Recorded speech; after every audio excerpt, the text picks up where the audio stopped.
This is Rachel Haney again, and today we have Mr. Jeff Jinks from Carmel, Indiana as our guest today. He is going to be one of our main speakers also at our Indiana State third annual conference, January 17th through the 18th. So hi, Mr. Jinks, how are you doing today? Doing fantastic. Thanks for having me on, and I look forward to being there in January as well. Absolutely. Well, thank you for taking the time out of your busy day to just come and help us get a glimpse of what to expect at the conference.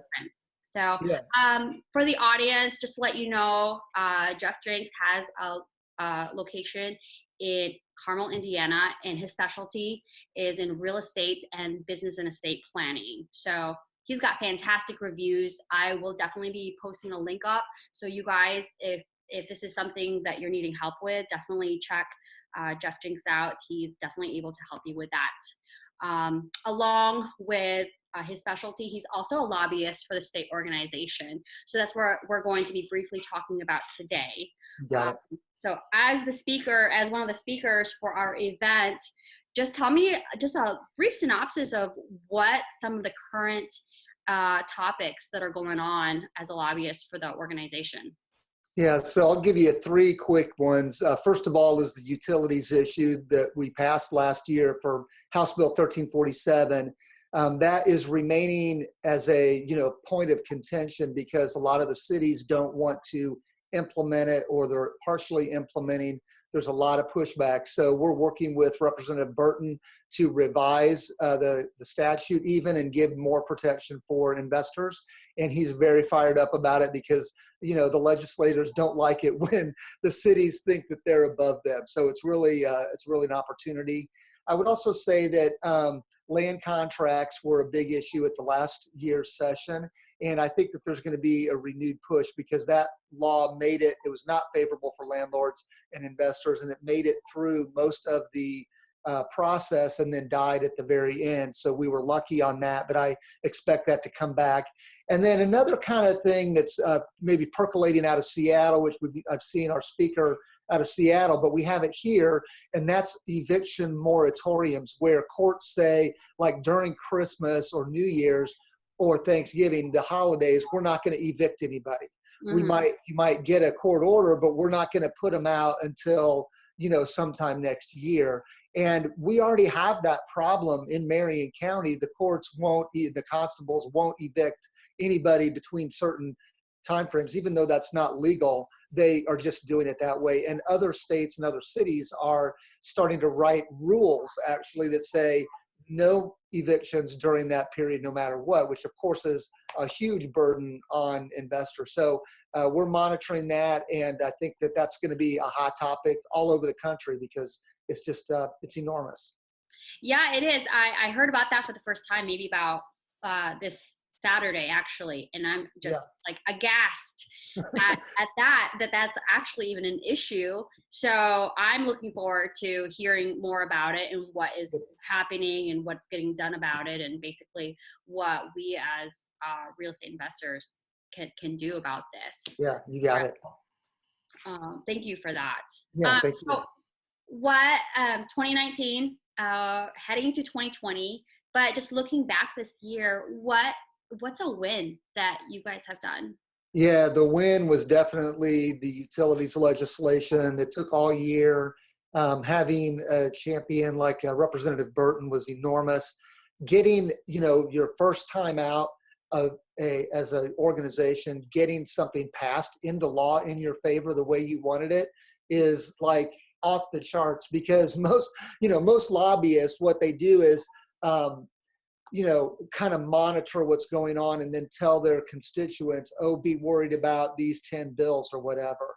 Mm-hmm. But state was able to focus in on this one area and actually get a law written in our favor and passed. Mm-hmm. So it went way beyond what's normally considered, quote unquote, lobbying. And really it was a huge win. That's definitely a boost in morale, and knowing that what you guys are doing is making a difference. Yes, definitely. I appreciate all the support. And we had a lot of people come down to the State House at various points and come to the hearings and meet in front of the committee and put their hand up. They didn't all get to testify because of limited amount of time, but when we're arguing in front of the committees and we can say, look at all these people in the background, stand up if you're here for this legislation supporting it, and they all 40 people stand up, and you've packed the hearing room with not professionals. It's, real voters, not a bunch of lawyers like me, right? So there's normally a bunch of lawyers in there doing their job. But then when you have the real public, that's powerful and it's meaningful and it shows that democracy works, your voice matters, you can get something done, but you have to show up. If you don't, you're going to get steamrollers. That's it, bottom line. So a big win, a big opportunity for everybody to participate. And that was really neat. We even had one of our clients, I'll digress, but, we used her as an example of a catastrophic utility problem she had. And she got to kind of just be like the face of this, woman, investor, and what happened to her in a very small town. And it really made an impact just to put that human face on, look what happened to her.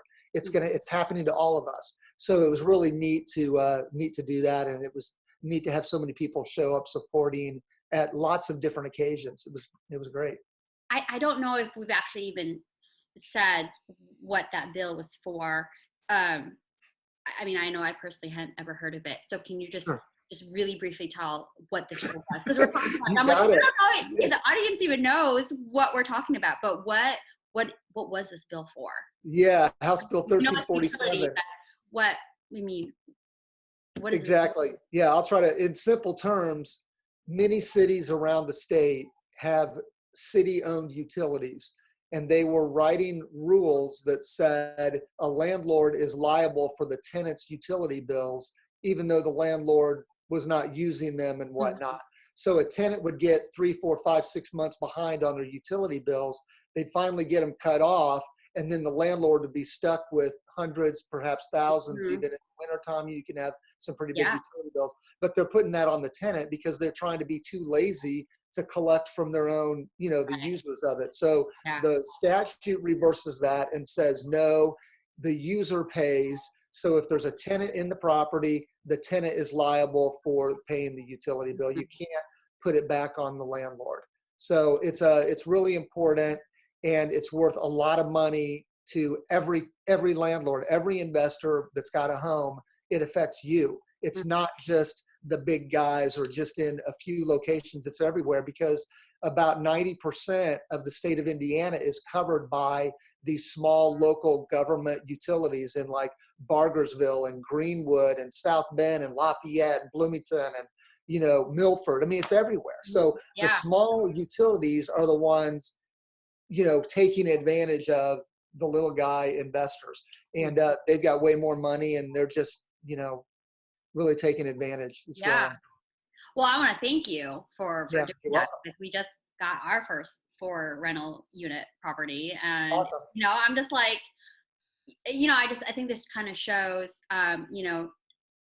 progressing into my next question is why, what's the advantage of somebody coming to this event? And I think one of them just kind of answers this question is that until it affects you, you have no idea, but until this actually affects an investor, a local investor, and they're going to be shocked by it and wishing that they somehow supported and advocated and lobbied.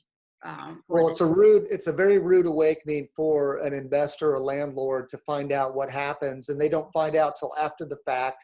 But the real big danger for investors is that this percolates through the tenant community, and they start to realize, hey, we don't have to pay our rent, and we don't have to pay our utilities. They're going to go after the landlord.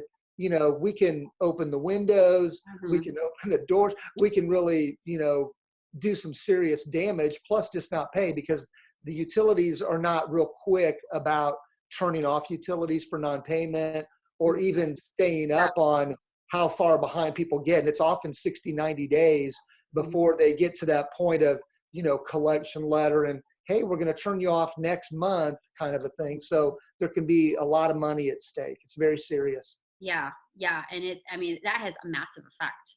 Yeah.